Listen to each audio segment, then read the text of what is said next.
Hey, thanks everyone for joining today. This is Chris Torrence over at Optym for another episode of Semi-Related. And today we have a special guest that I'm sure many of you know her name, if you don't know her personally, and that is Nicole Glenn of Candor Expedite. Hello. How you doing, Nicole? I'm good. I'm really happy to be here. This is exciting. So Nicole and I have met numerous times at various conferences, and I'm a native, I live in Chicago. I think Nicole has a little history in the Windy City area, right? So I lived there until 2019. 2019. Yeah. And now down in Plano, right? Yes. Home and office. Yes. Awesome. Mm-hmm. Do you miss Chicago? No. No. Sorry. Fair answer. Yeah. I'm down here now, right? And haven't ruled out moving down to the Lone Star State, but there's other folks in particular I have to win over for that discussion. But it's good seeing you. We were just talking about, I think it's just the idea of conference season, right? Is I think we just said it's more into like a conference. Like what are the periods of the year that there is not an active conference going on? So I know you've been active out there. We just talked off camera about, hey, having to kind of, in this current environment, being able to kind of tone it down a bit, because at the end of the day, as much fun as we often have, it's like there has to be a business case and justification for the T&E and just the general cost, right? So you mentioned you were at TPM lately, right? So I was at Manifest, TPM. Manifest, TPM. And then I've been going to some of these smaller conferences that are focused around, segmented groups. So a lot of women and diversity support comes from me as well. And that's a great segue. We talk about the women in trucking, just women in professional spaces and trucking traditionally, right, has been pretty male dominant. And I'd say even when you look around, right, there's a white male presence that you always see. But the encouraging part is I see more folks like yourself and many others getting more active voices in the industry and really empowering women, elevating how women are impacting the industry, right? And seeing folks like yourself that are a CEO of a company, and there's others, right, that I'm sure you keep in close ties with. Yeah, you just start building your little CEO/leadership tribe. Yeah. Nicole, let's go back to high school though, and kind of into that similar topic. How do you get into this space? Oh my gosh. So high school, I was a workhorse already. Yeah. I had 2 jobs at the age of 16, and I just wanted to make money. Like anything to make money, I was about it. So I was working retail, and this gentleman came into the retail store, and I have a really crazy memory. So I can remember better than mine, I'm sure. Yeah. Like little details, little photographic. Facts, I kind of think so in some regard. Mm-hmm. So I had seen his name on an order, and I was like, "Oh, you ordered blah blah blah blah blah." And he's like, "How long ago did that come in?" I was like, 3 days ago. He's like, "You still remember that?" Yeah. So I was like, "Yes." So he offered me a job. Okay. And here I am, 18. What were you doing in that job, that first one? What was the initial function? The first transportation job?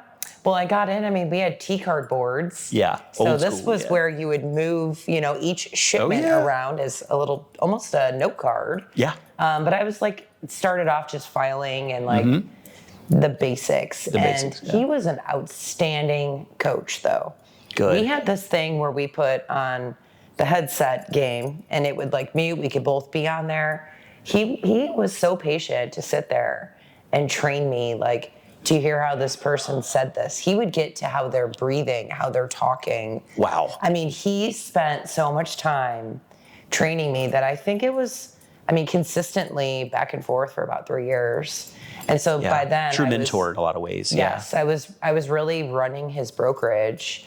Right. Brought in, the ability to even send a Raycon that's not handwritten. Yeah.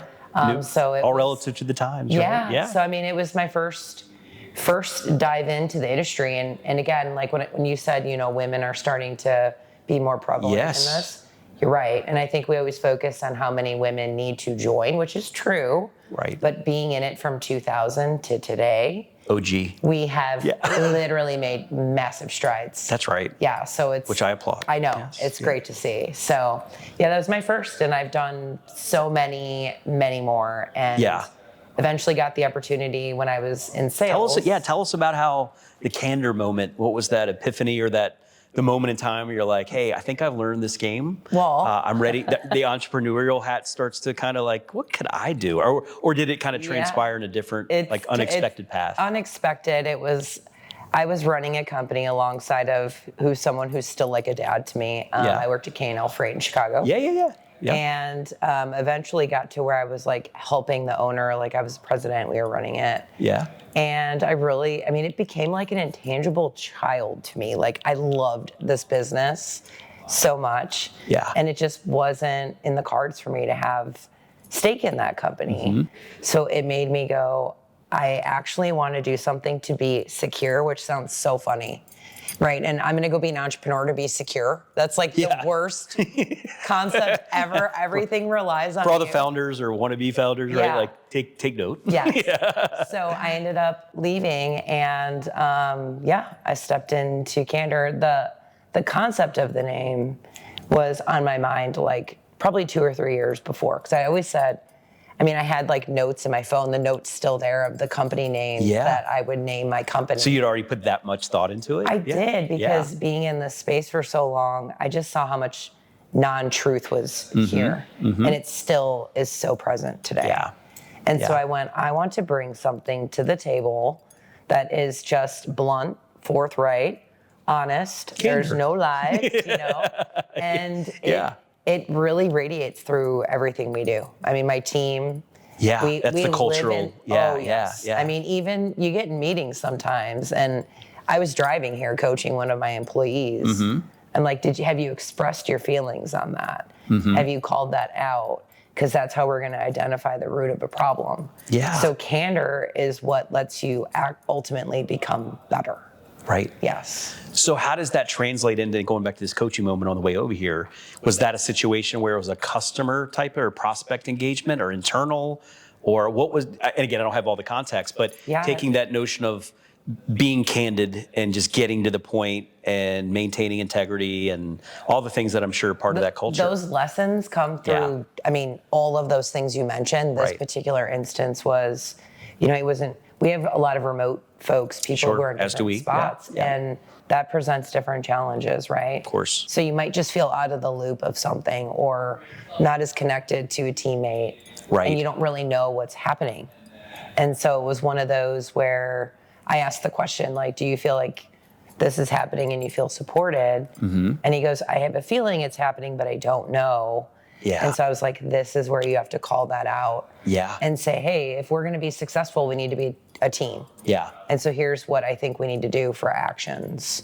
Yeah. To do that. And he has a plan, and he walked away with a plan, and ultimately the blessing from his, I guess you could say, CEO, leader, and friend. Like, do this right, do this with integrity, and you'll see something good out of it. And I think in my 25, whatever time I've been in this space, like there's something to be said for that. I think at the end of the day, there's a lot of grassroots mentality in our industry, for better or worse, right? Yeah. But I think it goes back to some of those core fundamentals that I'm glad to see that you've instilled within the Candor team. So Candor, what year did Candor officially kind of 2017. hit? 2017. Got it. So we're going to have our 7th birthday. I would Lucky say birthday. 7. In May, so. And what's the head count right now, give or take? How big are you guys? We're at 32 people. 32. That's good. In this market, I think a lot of people wish they were 32. I know. I'm happy with that today. Yeah, it's a manageable number and not excessive, right? So, well, tell us about, like, again, I think a lot of people have heard, they know you, they've heard the Candor and the Expedite kind of, that says, that kind of tells a little bit about the service, right? But I think we want to kind of touch on, when you're engaging with potential customers, buyers, prospects, how do you articulate that Candor experience outside of that cultural nucleus of we're just that radical candor, that candidness, right? Which I think is greatly appreciated. Right. When you think about just relative to what your offering entails and how you're able to. You've built this company 7 years, right? Yeah. Most don't make it that far. Right. Where do you feel like where does Candor Expedite kind of accelerate other than what I just naturally probably assume? Well, I think when I had the idea to start the business, it was solely on just expedited ground. Yeah. And I had been in every different mode before. Yeah. But I liked this mode. What about? Is it the premiums that you can charge? No, I literally think it's like the development of a relationship when someone's at a really struggle point in a day, in a career, in a lane, in a situation. Yeah. I really liked that. Yeah. I liked coming up with, have you ever thought of like that consultative approach? And so the expedited side allows me to do that. Yeah. And so when I was developing something, that was my emphasis. Sure. You know, like, who doesn't want to help someone else be a hero, right? Yeah. Who doesn't want to help someone else get home to their kids? Sure. You do. They remember that too. They do. Right? Yeah. And then it ultimately has done exactly what I thought it would do, which is, hey, you're really good here. Do you do this? Right. And so we've been able to really blossom our service offering by our customers' obstacles. And you attribute a lot of that to you've scaled the company here in that primary service on the expedited side, which you love. Yes. And you say over time, as you build trust in the relationships and they're really enjoying working with you, are they the ones saying, hey, Nicole, have you ever thought about Both. this? Or was it more ideas It's you've both, always had? Because then you start seeing some of the gaps in the business, right? You start bringing up different things to them like, hey, we've noticed this. Sure. Or we keep having a reoccurring issue with this. Can we solve this by doing this? Sure. So I like taking all the pieces of problems Right. and then just mapping that out. I love strategy and process and, I geek out on that stuff. But it allowed us to step really into like a white glove side. It was so funny. We had an RFP come through. Yeah. And the customer comes back to us. We're like, hey, how do we do? We went low on margin, like we're trying to get in. This is a while ago. And he was like, your rates are like triple. Yeah. And I'm going, how are we triple? I mean, right. this is we what sharpen we the pencil. do. Yeah. And so we came to find out that there's also the mindset of lingo, like in our industry. So there's things of, that are expedite that aren't truly like dedicated, exclusive use vehicles. Right. And so I started going, well, we can do that. Right. So we started really building out a white glove division to tie inside of that, non-exclusive vehicle touch. Sure. And then we started seeing a lot of requests for air freight. Okay. So then we started offering heavy air freight capabilities and then became an IAC. So now we're able to do all domestic air freight. And then this last venture, there's been two more, but this last venture is very exciting for me because forever being in the food side, that's been my background since like 2010. I really got introduced to like food and bev around that time. Yeah, massive space, yeah. Refrigerated has always been an issue, whether we're talking about a refrigerated truckload or, you name it, a box, a pallet, a couple of pallets. A little more sensitivity to that for obvious perishables, right? So, during the pandemic, it really, we all know what happened during the pandemic. So I saw customers consistently expediting, say, a box, a couple of cartons of fast food retail hamburgers, let's say, that need to go from point A to point B, and they're utilizing a tractor trailer in a time of premium rates. And so I addressed my customer and I go, hey, there's got to be a better way. Sure. So I went out to the market and we're just launching now. And this was 4 years ago, almost 4 years ago. So it took that long. And we partnered with a company that's been doing this in the pharmaceutical side in Europe for the past 13 years. Oh, wow. So now we've redesigned packaging that is now being manufactured and here that is helping really for the food and beverage industry from a small box all the way up to a pallet, no dry ice. Pallets can hold temp for 9 days. Nice. 9 days, all technology connected, so full transparency. Super cool. I'm always learning something new on what tech is capable of doing. This is a use case. I'm like, 9 days seems 9 days. Just like you can't even comprehend that back in my early days working at the shipper side with, truly perishable goods that the value of the product, if it exceeded, if the reefer unit goes down, if there's any delays, like they literally had to sell product on the secondary market under, hedging that if there's any delay that it was in the meat packaging, and they were like, they had an entire secondary sales team to sell it at a discounted rate to mom and pops because they couldn't charge the premium because the shelf life had started to dwindle the value of the product. So to see 9 days on a skid, it's like, wow, that's incredible. And to now be able to offer to a shipper that you can do tri-temp. Yeah. So we're able to do fresh, frozen, and dry now on a truck. Yes. Is it still bulkheads or is it more? No, it's actually a packaging solution. In the packaging. Yeah, so the packaging is literally where we have there's all these different temperature control panels that are inside. This is all patented material. Yeah, apparently. Right, non-hazardous, so if it spills, no one's getting issues. sick. Yeah, stay away from that. But it's been servicing the pharmaceutical world for 13 years, so it shows you something so stringent. Was it Europe was ahead of us, Nicole, in this technology, or did we have it and just it wasn't widely known about? Because I feel like anybody in temp control is like, what can we do? We're always on dry ice. And so, I don't know. It's one of those things that, I wanted to start a refrigerated sprinter van and straight truck company, which I still am. Yeah. But at the same time, had the ability to really seek out something that's very customizable because there's all different sizes. So every mode works with a 9-day transit for a pallet. Yeah. And for a box, it's up to 4 days. Yeah. So, it allows you to get anywhere around the country. Sure. And so my intention, what I foresee with something like this is to really change the way that, maybe food retail is delivered. Yeah. And then hopefully even really lift the reefer LTL side. Yeah. It's a struggle. And when you threw out that bulkhead concept, that's what we've always known. You get what you pay for. And there's so many claims and issues, and this will alleviate that. And everything about this packaging is reusable. So the sustainability for a shipper. That's a big incentive now. Everything is refrigerated with electric. So there is there's no fuel. Right. To get this. Which is a whole nother entirely mind-blown concept for people used to having to, there's fuel for the truck and there's fuel for the reefer unit. So this seems to be disrupting that at minimum, if not completely replacing it, and all for a greater purpose in terms of sustainability, as you mentioned. This is all good. I did not know this. Where is this at are these folks out at can only imagine going to an expo hall that maybe catered to a food shippers and maybe you can tell me I wasn't there this year. What we've done is, because we've had to develop the pallet. So we obviously are building up that inventory. So we didn't want to scream it from the mountaintops until we had the capability to actually do it. That's a good rule of thumb. So we've already tested it with quite a few very large shipping companies with high volume, and it's not. We went from Houston to Chicago overnight via air, not 0.1% change, and it was 111 degrees outside. Right. Yes. Think about that. Right. It was Houston in the summertime. So.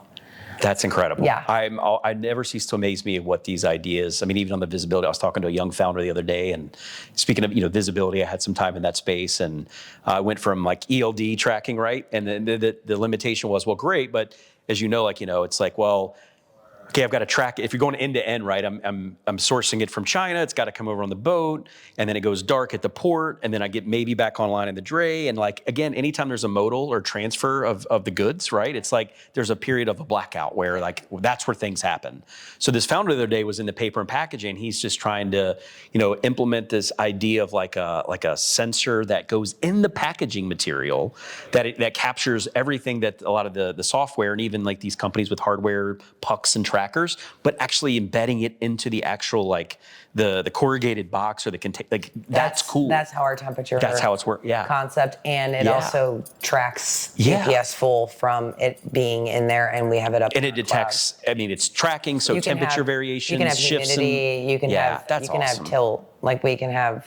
Anything on these packages. Is this widely being used right now amongst the temp control community, on the carrier, the shippers, everybody's getting aware of this? Or maybe I'm just last to know? We are literally in launch phase. So we have been presenting to the companies that were already our clients. Right. To say, how will this benefit you? Right. And so now that we've had a lot of testing demo phase. Right. We have the development of the true pallets and they're in Dallas right now. Right. And Nicole, do you see this as a means, again, we're not in the greatest market.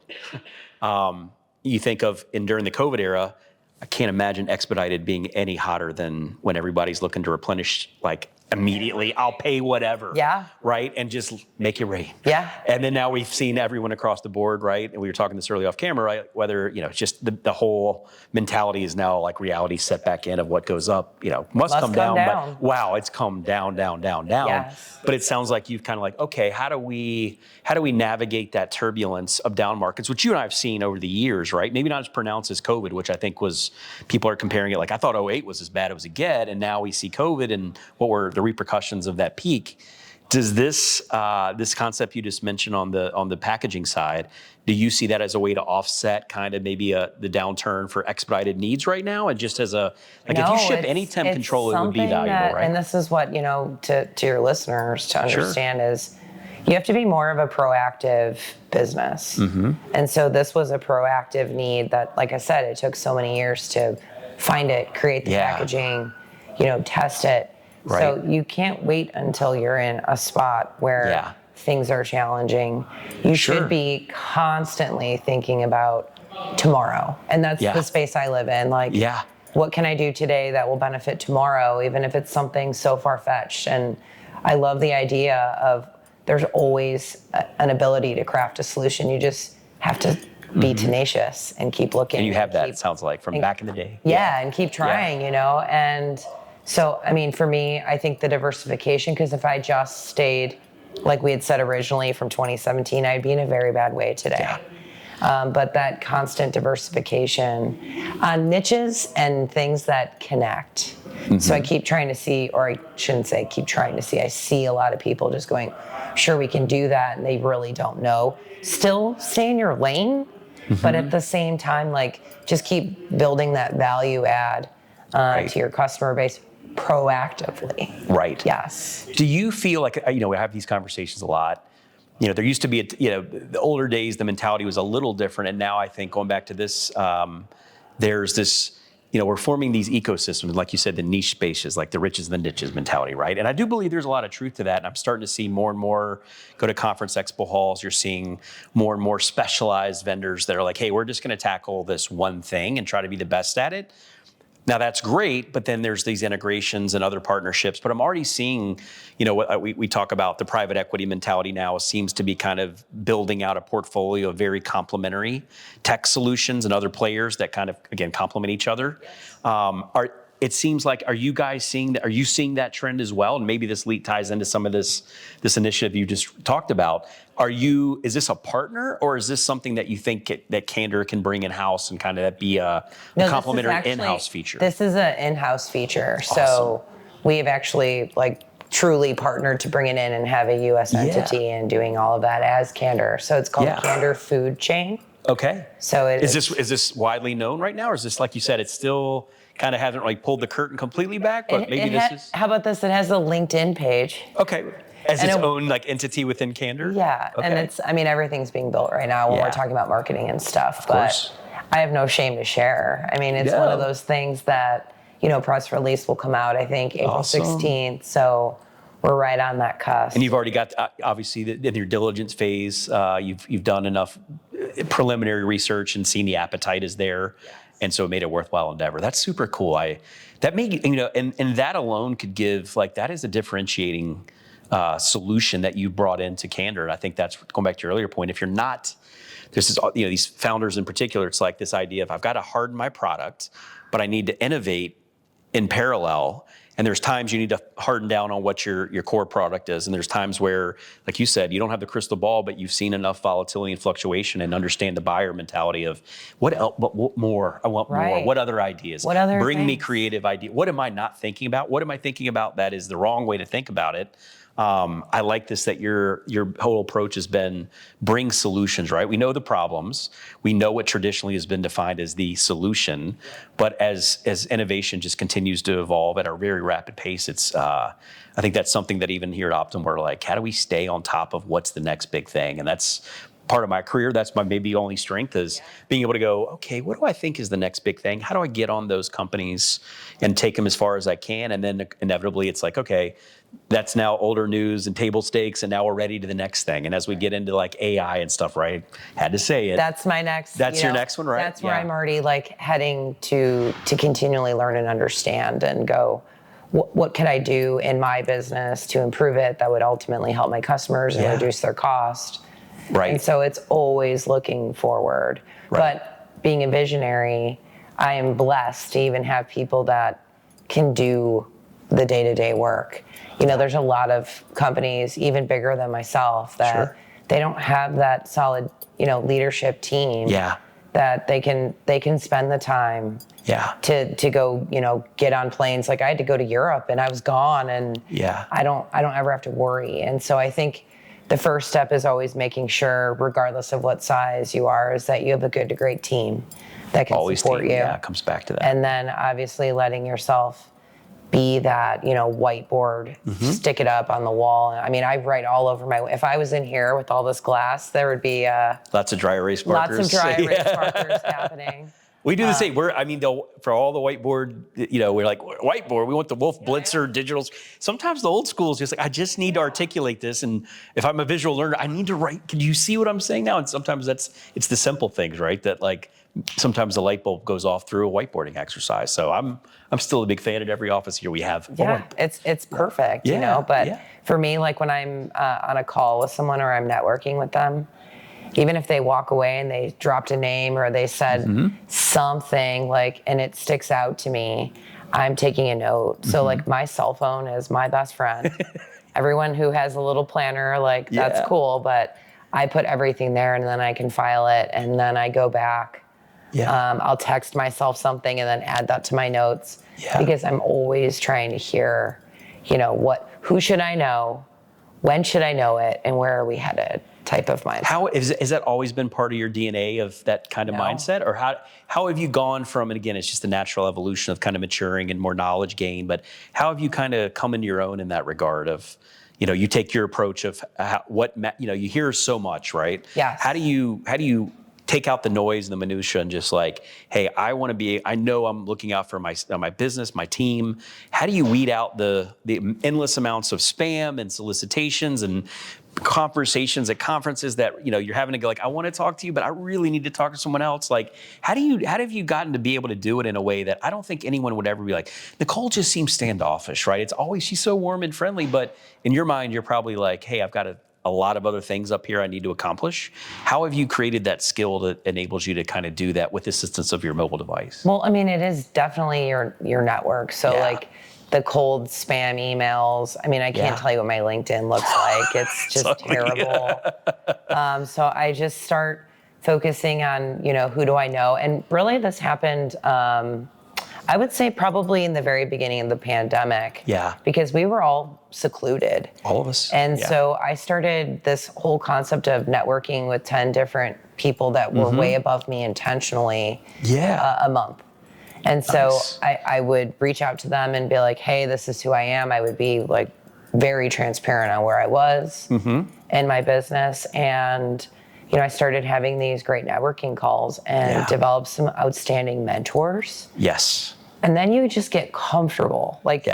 Over time of consistently doing that, you get comfortable on who you're talking to. And then you kind of build your network. And then this reference and referral it's amazing type how it works, of world right? starts happening, right? Yeah. And then I just ask like, hey, does anybody know anyone who does this? Right. How does this work?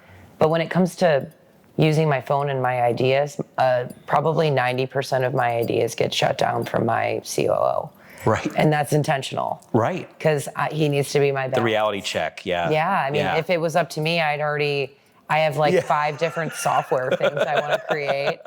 But at the same time, like we have to be real and focused. And what do you tell, I talk to founders or just speaking up in Chicago at Booth, or some like really people much smarter than me. I let them know that, right? Like, look, I didn't go to Booth. I didn't go to University of Chicago. I'm not, I don't have an MBA. It's like, you don't need that. You don't always need that. Well, and that's what I tried to convey. And they were like, well, we've got all the pedigree credentials, and I applaud them for that. And I'm like, you guys you have so much more opportunity just on paper than I probably did, but they're interested in what we do, supply chain, logistics, transportation. So I think I'm always trying to going back to the roots of this industry. It's like, I've almost seen sometimes where if you have too much like on paper, you're too like the doctors and PhDs. It's like, that's cool, but I think this industry kind of just, we're like a blue collar, like it's like trucking in general, right? It's just there's a certain there's a mentality in there that like we like to kind of work with people that are willing to roll up their sleeves and hustle, and you didn't need to go to an Ivy League school. In fact, that may be detrimental because you're going to come in thinking you know our business, and I see that happen. So I guess the question I want to get out of this is you may do this already, and I tend to do it kind of just more pro bono, pay it forward. When founders come and they're like, they got the desire to really like create something, and they're builders, and they want to have that visionary mindset. What do you tell someone that's like, hypothetically, they're like, Nicole, I've seen you all over LinkedIn, very impressed with what you've been able to do. I am, in my early 20s or whatever that age is, and I'm ready to really I feel like there's so much opportunity in this industry. Like, what advice would you give someone who's trying to, and I only use our industry because it's more pertinent, it's relevant. Sure. But what would you kind of tell them? I mean, boy, girl, like, these younger folks that are coming in, what would be your advice for how to build a company like you've done? Because they may want to emulate you. Well, it's really the ask. Yeah. And I think I live off of this idea of asking outrageously. Yeah. I mean, that goes back to way before I even had a business. Yeah. I would challenge myself to do that. Sure. And so it's one of those things that when you think that you're not going to get something, right, you will not ask, but you will never know. Well, the answer, if you don't ask, the answer is always I know, no, and right? we all say that as like common sense. Right. But it's not a common practice. Why do you think that? Why are people afraid to ask questions? Is it almost like do they think it's like their perception is, people think that's a dumb question? Yes. Or reflect poorly on me that I didn't already know that? The fear, the rejection. The vulnerability of it. You don't, like you said, you don't want to throw that fear out. Yeah. You're afraid you're going to look foolish. You're afraid that they're going to say no. Yeah. And so it's one of those things that, again, you don't even think about it. You just immediately don't. Can you think to make that more tangible? Can you, again, people listening might be some younger audience in this exact situation. Sure. Do you have any like a story from at some point over your history where asking the question really became it actually led to something way more important? But if you hadn't asked for ownership into that company, and I didn't get it. Right. The answer was no. The answer was no. But it created a path. So no means like this door closed and the other one. You know your answer, right? And so, I mean, I think I was 32 at the time that happened. But again, at the time, it didn't feel good to hear that answer. Yeah. Right? That's not what you want. Yeah. And so it makes you like reassess things, and then it does ultimately carve a different path. Sure. But if I would have never asked and just who knows, right? It's I may still be hindsight, there. And not that I have I love everything about that company, right? Yeah. I've been in a few myself, and there's always love, but it's like, hey, time and place and all that, right? And so, I mean, I have so many of these types of examples, even if it was for a mentor. Like, I was scared to death to call Kevin Nolan and be like, hey. I would be called Nolan for a different reason. I want to learn from you. And he was completely amazing, Yeah. I mean, even for people to come and work at my company. I mean, I literally, as a smaller company, to get people to come in, I asked people to leave their jobs. Yeah. One of my customers, who was my client for 12 years, I'm like, you need to leave. Can you come? Can you move to Dallas? And he did. Yeah. And it's 4 years later, and he's doing great. Great decision. Yeah. So it's one of those things that would be my number one advice. Like, ask for what you want. Yeah. Start out small. Yeah. Do something teeny tiny, and then keep building those. Right. And do that, because it's even asking your customers, what else, where else, and then obviously being truthful.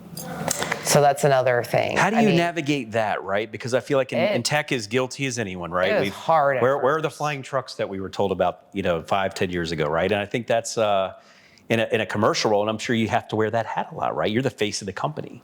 So whether you're wearing, I can't imagine how many hats you have to wear on a given day, but how do you walk that line of like, you're being real about, you're establishing your own trust, credibility, your reputation, which I'll tell people, like, that's all you can control, right? And I do believe that firmly, and I'm former military, and I think that was ingrained in me. Mm-hmm. But when you're in these environments and you've got customers that you're like, how do you articulate that? Like, hey, are you just straight up candid and like, I can't do that today?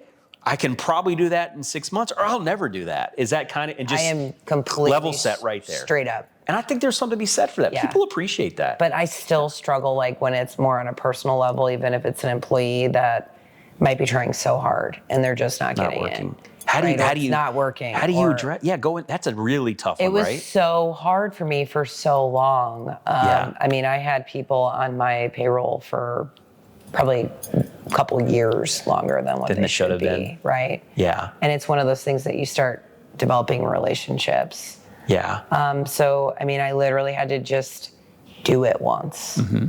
And then I started seeing, because I was feeling at that time, and this will probably resonate with some of anybody, but younger people too, where It's like, this is going to be the end of the world when I do this, And I don't even know how I feel. I mean, I remember basically like hyperventilating before I had to like go, hi, so I need to talk to you. Yeah, that are just the heart rate's going up. And then you had to do it, right? How did you deliver that bad news? Do you remember? Was it just kind of straight to the point? Did you, and that's something again that I've had to do similar things. Depending upon the person, like in any situation. Yeah. I feel like truth is giving them the ability to be better tomorrow. Yeah. So I'm candid. Yes. But nothing's a surprise. And it shouldn't be, right? Right. So it's never like a shocker type deal. Right. Yeah, I mean, it's just more of swallow it, deliver it, and let them understand that, you have empathy for them and you understand. And, and again, it's not even just about releasing people. It's about telling people how they can do better or even trying to get people to work cohesively. You have to bring truth into that. And so there's times that, you're sitting in a meeting and I would think that this EOS concept that I told you about, this level set with leadership. I mean, we have to literally go around the room and my team has to go, is Nicole like this, or this? Yeah. And we go through all the core values and the functions of my role. Mm-hmm. And my leadership has to rate me. Yeah. And we have to do the same for everyone else. Yeah. And it goes down our entire organization that way. Right. Openly on our core values. And if we're living by those things and such, and having that openness, I mean, you got to brace for impact, right? Mm-hmm. But again, if no one tells me my blind spots, I'm never going to get better. Yeah. I'm never going to be the leader that they want. I'm never going to bring the company across a different level of a finish line. I love it. I love and this idea when I was at Uber, this meritocracy over hierarchy, right? I know it, words on a wall, core values and all that, but I really, I've really embraced that one in particular because I feel like I've worked with people that have been around for many years, probably a couple years too long, whether it's in the industry, it's not right, the company, the role, whatever. Right. Yet you go out and you hire that rock star that just immediately day one is an impact player and has so many cool ideas, different perspective. And I think a lot of times traditionally companies are like, hey, wait. You've only been here for 6 months. And I feel like that's where that can be, if culturally, it's like, what does that convey to that spirit of the culture of being able to share and express ideas, be open, be honest, share ideas, know that it's safe space. You're not going to be ridiculed if you have a dumb question, right? But I think that's where cultures, I see the ones that ultimately win do foster that sense of openness and dialogue. And I love the candidness, right? Sometimes we have to have tough discussions. Yeah. The last time I had to let go of an employee, I think I basically was like, are you enjoying this? And there's so many more things you bring to the table. And I think you're going to wake up tomorrow and you're going to be able to go pursue those things that you really want to do. Because I believe in you. Yeah. I just don't think this is the right time or the right industry, the right fit, the right role, whatever, right? And it kind of was a great way of coming to that realization because it wasn't, like you said earlier, it's not a surprise, right? But it's almost just like this validation that I think I'm feeling what you're feeling. Right. And I just, let's not beat around the bush or make it any more awkward, but there's a way we can address this that can be perceived in a way that wasn't just harsh. Yes. Right? So I think that's its own skill though. Yes, but I think just, closing a door on somebody and being like... Which happens in corporate, right? Your number. And I think when you're managing a team, we're not a huge, corporate type environment either, like you guys. So that's when it's really imperative because how do you scale to that next level and get the reputation of Candor's a place that and it ties back to you. We foster this culture of just openness, candidness, honesty, safe space, all the things that you and I know too well that are really have been foreign concepts, at least in this industry, for a lot of the organizations have been traditionally, right? I mean, still a lot. Still a lot. Yeah. You mentioned earlier the power relationships. Mm-hmm. You've become quite a well-known face and voice on like LinkedIn. I use LinkedIn. I'm a LinkedIn guy. I could go down TikTok and Insta and all that, but I try to keep it like that's a different. Yes. I think that's a by different design, audience LinkedIn was supposed to be a professional site. I think we could argue now, like, I think it's morphed into something a little different than what we had hoped and what it used to be, but for better or worse. But what do you, like when you talk about the power of the network, right? I saw a quote and I used it in a post I did about, it's not what you know, it's not who you know, it's who knows you. Yes. So you go back to even your earlier years, the power of being able to really reach out to people you thought would never give you the time of day. And maybe they won't, especially with the amount of DMs and solicitations and junk and spam. But I do think it's always nice to get that response of like you picked up the phone, you did what no one else, the fear and all that rejection. Is that understated for the next generation coming up that's really born in social media and those in LinkedIn, especially getting in our industry? What advice do you give them about how to, like, they're great, well, Nicole, you've got thousands of followers, but you didn't start that way. And like, how do I get to where you're at? What would you tell them? Like any other? Put yourself out there. Yeah. That was the spot where I made that decision too. Like, right. Felt like I had something to say. Yeah. And I did, and it helped me, you know? What do you, I rarely see like you really making too many like sales pitchy posts. It's way more like keeping it real. And I think that's kind of what I've gotten to realize is there's so many people like on the feed that are, we do this and we do that and using big numbers and we've helped save companies. It's like, that's what my company page is for. Yeah. Right. But for you as a brand, right. That's kind of what I try to convey is like, and I think there used to be this idea, especially as social media has taken off of like, especially publicly traded corporate companies, and maybe I understand some of it, but they wouldn't allow their employees to express their individualism and be their own brand. And I think at least in the startup world in tech, it's almost like we're learning that, hey, those people can have a personal brand that absolutely correlates back to your business because you work there. Yeah. Now, don't overstep or, LinkedIn, again, still supposed to be that professional site. But like, I do look at it like, again, I think that thankfully there's more leniency and latitude to allow, I'm sure with your employees, if they're creating a brand on themselves, but it's like, I'm guessing you encourage that, right? I do. Yeah. I do. Yeah. And it's funny how many don't want to though. Yeah. So I think that's what I'm saying, even the younger generation, like go beyond the like. Isn't that weird though? Because it's like I talked to my 7-year-old and he's like, Dad, I'd like to be I want to be an influencer. God, of course he does. Here we go. He wants all the free But it's toys. interesting that like when it comes down to it, it's like I'm a little hesitant to get out there and really put it out there.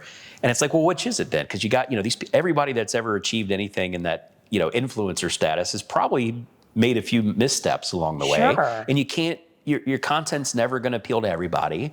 So I'm always telling, like, what do you know? Like, be you, right? Like that authenticity, people see it. And I think that's even with LinkedIn, I think the most engaging posts, et cetera. It's not about likes, right? It's just about you being you and getting your brand. And even if there's no engagement or no like, it's like, a lot of people read it just based on the algorithm of social media. It's weird because right? I'll hear, someone will call me. Yeah. And be like, hey, I've seen this, this, and this. And I'm like, I had no idea. Yeah. It's interesting. I think they're like LinkedIn's this like, it's like this interesting dynamic of like, I want to like what you said, but if I like what you said, it interpreted that a competitor may look at it as, oh, they must be working with, you or your team. And it's like, it's just a lot of that. So I think hopefully we're getting past that. I do think that some people get outlandish with trying to connect with people too. And so I'm sure some people are getting it just seems insincere. It. I think we're getting, and I think sometimes it can go too far in that direction of you see someone post like a provocative picture. It's like, but their message is like, just be like, it's like non-relatable. I'm like, well, you didn't need to put the selfie with like, questionable. It's like, what's that got to do with your message? Nothing. But they're looking for likes and there's a certain percentage of people like, oh, cool. Right. So anyway. I just want to be developing the brand of like the truth side. And then I love the idea of trying to lift diversity. I love it too, yeah. Well, I'll ask you this. I know we're kind of coming up on time and you've got obviously a full schedule of probably other things you got to attend to. Appreciate the time, Nicole, but like, what if Nicole didn't get into the freight industry? think anything besides this, to be honest. Oh gosh. Well, I tried. I got this question the other day, and I was thinking like the young version of Nicole when she's having her initial dreams and aspirations, before she knows what expedited freight is. I tried to buy a bunch of franchises even at the age of 19. At 19. Yeah. Yeah. So, I mean, I've made a video back in the day when we would have just pictures. Yeah. You know, the hard copy picture. Yeah. I made a company that was called Everlasting Image. Okay. So I could turn those digital. All right. I mean, I've had like 7 or 8 different things. I wanted to start a happiness culture type of company. I pitched it to a marketing company. They were going to buy into the idea. Yeah.